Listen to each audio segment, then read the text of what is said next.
প্রিয় BA BSc এবং বিকমে first সেমিস্টারের ছাত্রছাত্রীরা, আজকে আমি যে বিষয় নিয়ে আলোচনা করব সেটি হচ্ছে তোমাদের যে কমন ভ্যালু অ্যাডেড কোর্স থেকে কনস্টিটিউশনাল ভ্যালু এই সাবজেক্টটি রয়েছে। এই সাবজেক্ট থেকে আজকে আমি একদম শেষ মুহূর্তের বাছাই করা প্রশ্নগুলো বলে দেবো। যে প্রশ্নগুলো বলবো সেগুলো যদি ভালো করে তোমরা করে যাও, তোমরা কিন্তু 100% কোশ্চেন কমন পাবে। এবং তোমাদের কনস্টিটিউশন ভ্যালুই নয়, তোমাদের কম্পালসারি ইংলিশ এবং ইএনবিএসেরও তোমরা কিন্তু সাজেশান এক এক করে আমি দিচ্ছি। তোমরা চ্যানেলের সাথে যুক্ত থাকো, দেখবে প্রত্যেকটা জিনিস তোমরা পাবে এবং তার উত্তরও তোমরা কিন্তু পেয়ে যাবে এবং কোয়ালিটির অ্যান্সার তোমরা কিন্তু পেয়ে যাবে। এবং পিডিএফ নোটসও তোমরা কিন্তু অনেক পিডিএফ নোটস ফ্রি অফ কস্টে পাবে। কীভাবে পাবে সেগুলো অবশ্যই আমি তোমাদের বলে দেবো, তার আগে দেখে নাও তোমাদের সাজেশানগুলি। প্রথম প্রশ্ন মডুল 1 থেকে যেটি পড়বে, ভারতীয় সংবিধানের স্বরূপ আলোচনা করো, সংবিধানের বৈশিষ্ট্যগুলি আলোচনা করো। অত্যন্ত গুরুত্বপূর্ণ প্রশ্ন। 2 নম্বরে পড়বে সংবিধান এবং সংবিধানবাদ কাকে বলে, সংবিধান ও সংবিধানবাদের পার্থক্য আলোচনা করো।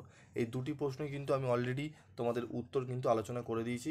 তোমরা চ্যানেল ভিজিট করে দেখবে প্লে লিস্ট করা রয়েছে কনস্টিটিউশন ভ্যালুর এবং ইএনভিএস এবং তোমার কমিউনিকেশন ইংলিশের প্রত্যেকটা তোমরা কিন্তু প্লে লিস্ট চেক করলে প্রত্যেকটার কোশ্চেন আনসার কিন্তু আলোচনা করা রয়েছে, দেখে নেবে। তারপর রয়েছে দেখো 3 নম্বরে, ভারতের সাংবিধানিক মূল্যবোধের ক্ষেত্রে ন্যায় বিচার ও স্বাধীনতার সাম্য এবং সৌভ্রাতৃত্বের ধারণা আলোচনা করো।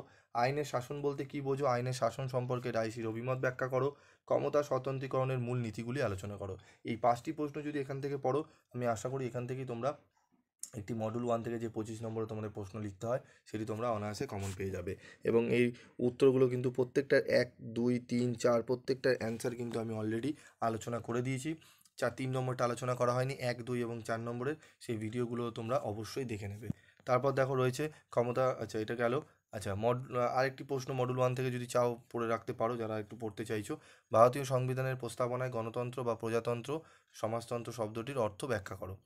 এই 6টি প্রশ্নের মধ্যে থেকে তোমরা 100% কোশ্চেন 25 নম্বরে কমন পেয়ে যাবে।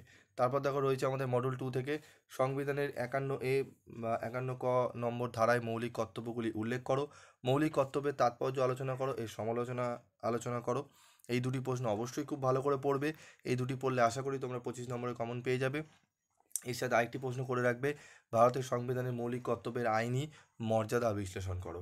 এই 3টি প্রশ্ন অত্যন্ত গুরুত্বপূর্ণ। এই 3টি প্রশ্ন পড়ে নাও। মাত্র আমি বাছাই করে তোমাদের 9টা প্রশ্ন, তার মধ্যে আমি বললাম মডুল 1 থেকে প্রথম 4টি প্রশ্ন এবং মডুল 2 থেকে এই 3টি প্রশ্ন। এই 7টি প্রশ্ন পড়ো, একদম তোমরা নিশ্চিন্ত থাকো, প্রশ্ন 100% তোমরা কমন পাবে। এবং এর কোয়ালিটির অ্যান্সার, প্রত্যেকটার অ্যান্সার যদি পেতে চাও তোমাদের কী করতে হবে, পিবি স্টাডি ক্লাসের সঙ্গে চ্যানেলে যুক্ত থাকতে হবে। এবং আমাদের যে গ্রুপ রয়েছে, গ্রুপে অলরেডি 2000 মেম্বার, 2000 জন স্টুডেন্ট কিন্তু অলরেডি দুটো গ্রুপ মিলিয়ে আমাদের রয়েছে। অবশ্যই তোমরা সেই গ্রুপে জয়েন হও। প্রচুর ছাত্রছাত্রী উপকার পাচ্ছে, তোমরাও কিন্তু তাদের সাথে উপকার পাবে এবং একে অপরের কিন্তু অনেকেই হেল্প করছে, তোমরা সেই হেল্পগুলো ওখানে পেয়ে যাবে। আজকের মতো ভিডিওটি শেষ করছি, দেখা হচ্ছে পরবর্তী ভিডিওতে।